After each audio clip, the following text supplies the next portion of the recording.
For those of you who don't follow me, I have a friend whom I have nicknamed Mr. Vintage. I call him that because these days he spends most of his time playing with budget vintage gear. And he has been playing with hi-fi for over 50 years.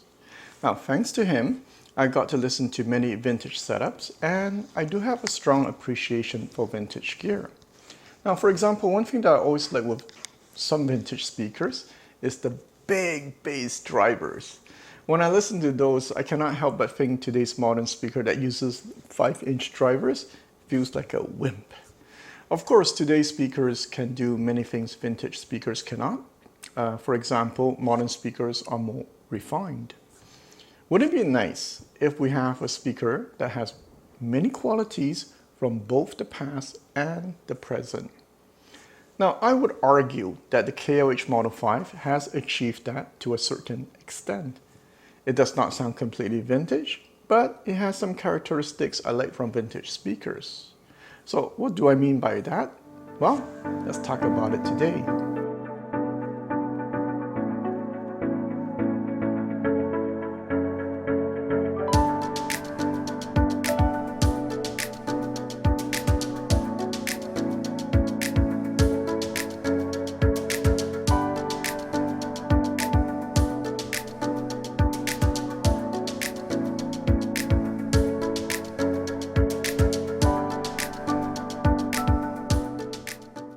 Now, I have a lot to cover today, so I'm going to rush through the general specs and how it sounds. The KLH Model 5 build quality definitely reflects the asking price of $2,000 USD a pair. Now, there are three things that caught my attention with the specs. First, the KLH uses a 1-inch aluminum dome tweeter, a 4-inch pulp paper cone mid-range, and a 10-inch pulp paper cone bass driver. Now, usually when I hear paper and driver in the same sentence, I tend to think there's going to be a lot of texture and speed. Second, it uses an acoustic suspension design. Well, I guess that is a fancy way of saying it is a seal port design. Now, I like the seal port design because although bass usually has less output, it is more nuanced. Now, from my experience with seal port design, they need a bit of power to drive. Now, I know these speakers are rated at 90 dB, but I will come back to that later. Finally, there is an adjustment knob at the back of the speaker that allows you to fine-tune the upper frequencies. Now, to quickly summarize how it sounds, the treble has a good amount of detail. It is not dull nor laid back, but quite lively and sharp. The mid-range is pretty neutral. Bass is fantastic. Tight texture, warm, big, and full. Some of you might be misled into thinking that it has punchy, foundation-shaking bass because of the 10-inch woofer, but it's not that kind of bass. I would say dynamic and punch are present enough that many of you can live without a sub for music. But it's not the kind that goes boom, boom, boom. Now, these speakers generate a really big enveloping soundstage with depth, and it images so well with decent instrument separation. Now that we have the standard stuff out of the way, let's really talk about the KLH Model 5. I like the speakers enough that I bought it months ago. However, as I mentioned in my last video, remember the video on 5 speakers and 8 audiophiles? What I like does not matter. What matters is if the strength of this speaker is what you are looking for. Now, in order to help keep this video as real as possible, I asked 6 of my audiophile buddies to try it so I get real-world feedback. For those of you who don't follow me, I give most of my audiophile buddies a nickname. For today's video, I have Mr. Kanta, Mr. Vintage, Mark, Mr. Jazz, Mr. Quad, and Mr. DIY help me evaluate it. Everyone got a chance to listen to it at their place except for Mr. DIY who listened to it at Mr. Quad's place. So if you add me in, that is 7 audiophiles. In short, 3 of us liked it and 4 of us loved it, enough that we will put it on our shopping list, if we had one. So why did 3 of us only liked it and not loved it? Now, Mr. Jazz told me he wished the mid-range was nicer, like the Harb F30. Well, the problem is that he only drove the Model 5 with the Cayin CS150 tube integrated amp. And I told him, well, that Cayin CS150 is more about dynamics and not about mid-range. If you want good mid-range with the Model 5, you should have driven it with something else. Next, why did Mr. Focal thought it was just okay? He wished the bass was tighter and faster. Now I told him, you can't approach this speaker with the mindset of wanting to compare it to modern ultra-fast speakers, like what you have, right? Focal speakers are fast and tight, but for some type of music, I personally don't like bass being too tight and fast, like for some kind of music like jazz, for example.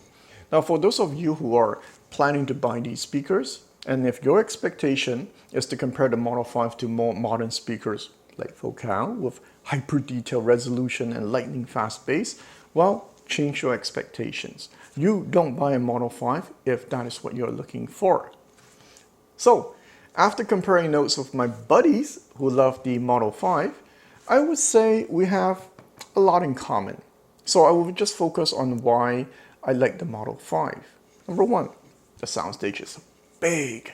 You know Mr. Quad has Quad 2905 electrostatic speakers. The soundstage from those speakers is ginormous.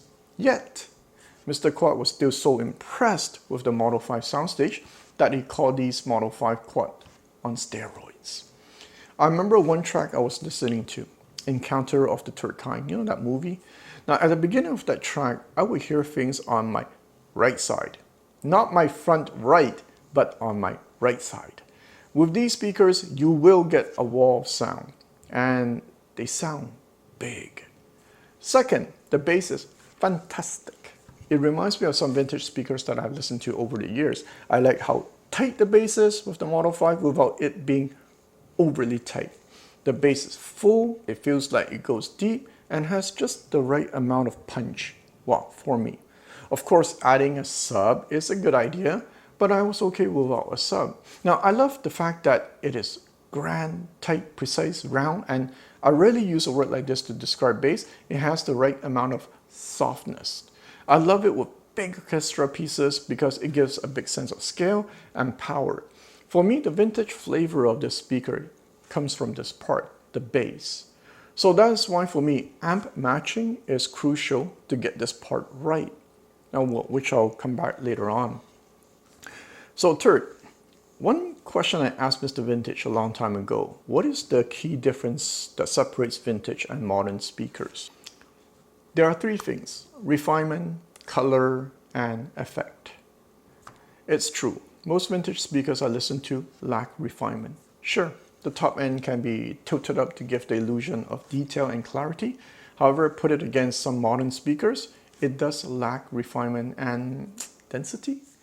It is as if detail is forced out by tilting up the top end extension. Now, what is really nice about the KLH is that it has the refinement and detail of today's modern speaker.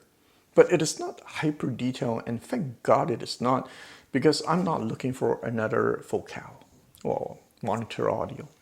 Just enough sharpness and detail that I don't feel strained trying to hear details. Now, this is important to me because there are speakers made for listening to music as opposed to analyzing music. Now, as a Focal lover, okay, I don't like speakers that are too rolled off. So this is a good balance. Now, besides refinement, one thing a lot of vintage speakers don't do well is effects.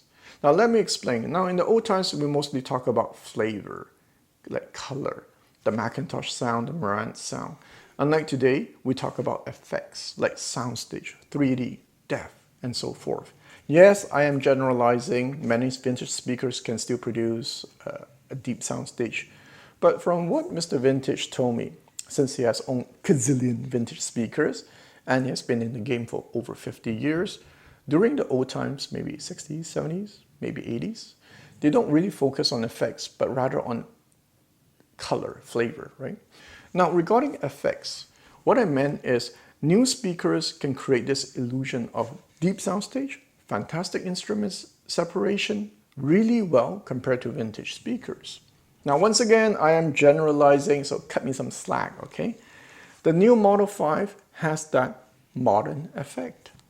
Big, wide, 3D, and deep soundstage.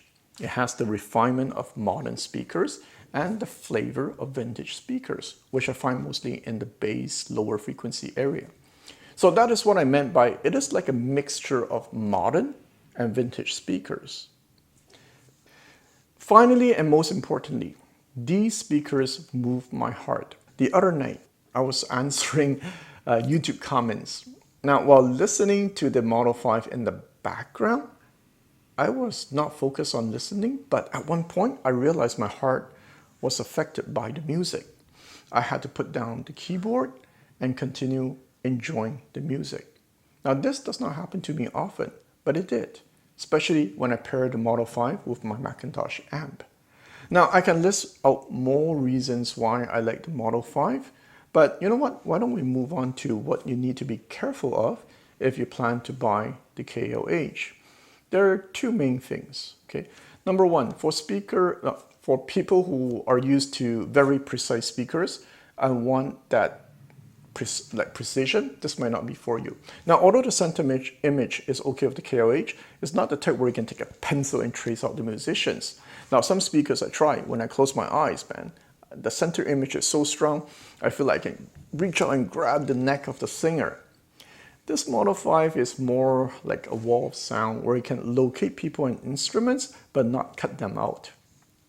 Second, the speaker is easy and not that easy to drive. Okay, your experience with the Model 5 will change a lot depending on the electronics you use. Now, I tested it with more than 5 setups, and not to mention all my buddies testing out too. Now, from my experience, I like the Model 5 the most when paired with an amp that has power and warmth. That's just my preference, okay? The reason I prefer it with a warm sounding amp is that, remember the Model 5 mid-range is neutral? And if the amp is not warm and lack the power to bring out the bass, at higher volume, it can get a bit shouty. And this speaker at times can get a bit edgy. So the best combo for me was with the Mcintosh MAC 6700. The bass was just out of this world. And it added the perfect amount of warmth to the mid-range. So with the PierAudio 550 hybrid Tube Preamp and solid-state power amp, I lost 30% of the bass. Now, my audio buddy Mark actually listened to the Model 5 with the PierAudio 580, and he liked it. Now, he did mention it can get a bit edgy at times. This is normal because when there's a reduction in bass, the top end will stand out more. Now, it still sounded good, especially if you never heard it with the Mcintosh MAC 6700. Interestingly, the two people who love the Model 5 the most, Mr. Quad and me, happen to have listened to the KLH with the Mcintosh MAC 6700 because we both have one. Coincidence or just darn good synergy? I'll let you decide. Now, when I paired it with the IOTAVX integrated amp with its external power amp, which outputs 100 watt, yeah, I lose about 25% of the bass compared to the Mcintosh.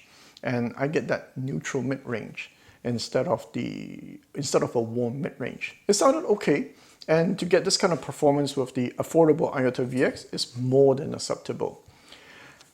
When I drove it with the Doge 7 Tube DAC, Doge 8 Tube Preamp, and the 150 watt Class AB Lumen power amp, now that combo has an MSRP of over 20K. I just want to see how it performs with front end like that. It was a bit too crisp. Remember, I want to listen to music, not analyze music with these speakers. So when I removed the modern Doge 8 Tube Preamp and replaced it with an 18-year-old VTL 2.5 Tube Preamp, it was fantastic. The extra mid-range warmth from the VTL elevated the mid-range from neutral to warm, and it was to my taste. Even if I replaced the Class AB Lumen amp with the Class D Class C amp, it was still fantastic. Now, I also tried it with two other tube integrated amp, the Synthesis Roma 96. Now, that's a Class A 25 watt push-pull tube integrated amp. I lost 30% of the bass compared to the Mcintosh, and with that, I lose that extended soundstage. But the mid-range was great. It was still enjoyable. The speaker did lose a bit of that vintage charm, but it was still pleasant. Now with the Cayin CS88 48 watt tube integrated amp with KT88 tubes, and when I plugged the speaker cables to the 8 ohm tab, I did not like it. A bit too shouty. It sounded better with the 4 ohm tab. Now, however, when I replaced the KT88 with KT77, now KT77 is better for vocals, okay? Man, it changed the experience completely. It reminds me of listening to a Class A setup, linear mid-range with a more neutral bass. I actually really like that sound. But once again, I lose part of the vintage flavor that I love. Just a different experience. So the Model 5 for me, okay, at least this is my experience, is a speaker that requires a bit of juice if you want to bring out that full, rich, fantastic, smashing, magnificent, super bass. Well, at least they're not as difficult to drive when compared to my vintage dying audio Compound 4. Now, those dying audio, you need like a nuclear reactor to drive them. At one point, I had a 300-watt Mcintosh driving them, and even then, I was like, Scotty, man, I need more power. So, let's wrap it up. At this point, if you have decided to subscribe, please click on the notification bell, else it is kind of pointless. I will let you Google that yourself to figure out why. To finish this video, let me tell you a story about how Mr. Vintage changed me when it comes to listening to speakers, okay? Oh, by the way, interesting fact. In the past, he had the KLH Model 4, 6, 17, 20, and 23. And he also even had the competing acoustic research speakers as well. As I said, he owned gazillion speakers. When I first started this audio journey, my reference was my friend's $300,000 system. Completely modern sound. I was chasing after resolution, speed, 3D, soundstage, and so forth. The more detail, the better. Especially if I can hear the saliva of the singer. So one day Mr. Vintage dropped by to audition one of my new setups. Now in my mind, my system cost 10 times more than his, so it should be light years ahead. I remember that day he brought some recordings over and he played this old Bee Gees song. It sounded horrible on my system. That audition session, some of the recordings he brought over just sounded bad on my system. It was a bit disappointing for me because here I am all proud of this highly resolving system, hoping to impress Mr. Vintage, my mentor. And he was like, yeah, this system cannot handle all types of music. My system not only brought up all the flaws of the recording, but it also made those old recordings soulless. Later on, I will listen to that kind of music at Mr. Vintage plays, and it sounded very good. Especially music from the 70s. It sounded right. Anyway, this KLH Model 5, one of the tests Mr. Vintage did with it was to play some older songs to see if it sounded good.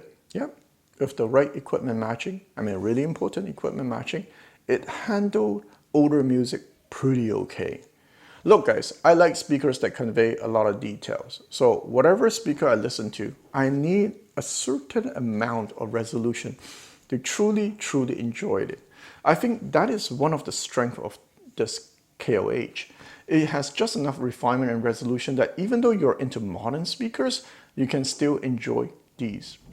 Oh, one more thing. Mr. Vintage, who had many KLH vintage speakers in the past, told me, although this new KLH does not sound like the older ones, it does have the shadow of the older KLH speakers.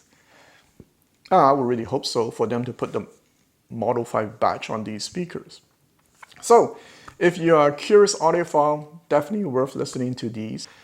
Okay, I think that's it for me today. Later, I think this is the longest video this year on Thomasson Stereo. Yep, see you guys.